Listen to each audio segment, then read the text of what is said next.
Throughout the course of the last 9 years, making this channel and providing videos, up to nearly 1,000 of them now, I've been asked a certain amount of questions, and I've seen patterns over what you've been asking for. And the most popular, the most commonly asked one I receive is, Darren, how do you voice a banana? So today I'm going to answer that video. I'm going to make a voice for this right here. Now, notice I've not picked just any banana. It's not green, it's not a bunch of bananas, it's not a huge banana, it's kind of a regular to small sized overripe banana bread ready banana. If you're interested in that, stick around. It's a 5-step process in how you can voice a banana. Step 1, this is likely the most important. You have to become the banana, right? Honestly, you have to become this thing here. Now, is that the head? Is that the head? You have to ask yourself these questions. It's so important. This, I'm going to say, is the tail. So perhaps this is, or could it be something else? I don't know. Maybe it's at the back. That would be bent backwards or bent forwards with the whatever that is. So let's put it as the back. I'm going to adopt something in my body, physicalize what I think that is, right? So I'm not going to actually physically bend over. I mean, I could do that yoga move, but I'm going to put my feet together, keep myself closed off and sort of together and like tight, bring my arms in like that. And I'm going to hold myself, maybe bend a little bit and just lean. So if I lean forward like that, what does that do? And if I relax my belly and start to breathe into that position, what does that do? Because once you've found the physicality and you can move with it, this is how you voice a banana, right? First thing you do, once you've found the physicality, you start to breathe. So step 2 is breathe like the banana. What does this physicality do to you? How does it force you to breathe? I'm restricting my shoulders and my chest here, so it can either force me to breathe very low or very shallow. But it does kind of make me sound like a sigh. So if you start adding noise to this as you're breathing, for me, this banana sounds like it's just sighing, it's unhappy.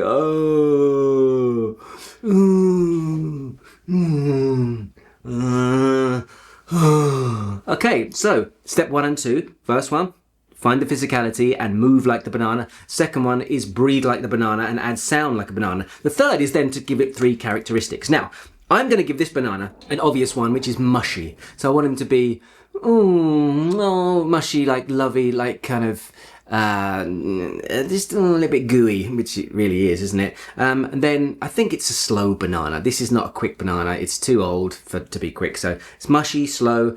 And third one, I want to make opposite to those, so it's just not all the same thing. I can give it some texture. I've got something to play with when I'm voicing it. And that's going to be irritable. So maybe it's slow, mushy, but every once in a while shows a little bit of its aggression or like irritability. I mean, it's old, for crumb's sake. Right, okay, so that's step 3. Step 4 then would be to take some, maybe to improvise. How would I speak if I were the banana? Stand up and look at me. How does he laugh? Oh, it's such a lovely day outside. The softbox in the skies is just illuminating me perfectly for this YouTube video ski that I'm providing for you skis. Yes, I don't know why I'm speaking like this, but the physicality draws it out of me. You see, I'm not trying to own it or control it or purposefully do it. It's just happening. This to me is what this banana sounds like, and it's gone a little bit funny. It's got a little bit of a sense of humor now. Get out of here!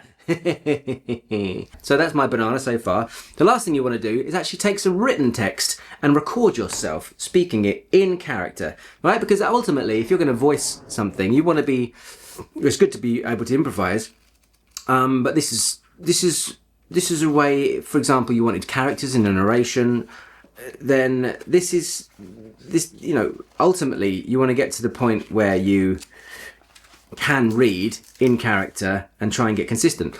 Once you've recorded it, you listen back and you can start writing down what you actually did and try and physicalize it and write down those notes, because once you embody something, it's much easier to remember than if you're just going cognitively and writing notes first. So always put it in your body, always find the breath, give it characteristics, play around with it, experiment, explore, improvise, and then you can get to text and recording yourself. So here we go.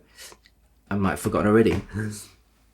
I'll hold the banana up, and this book by Patsy Rodenberg, The Right to Speak. If you like books about speaking, this is a fantastic one.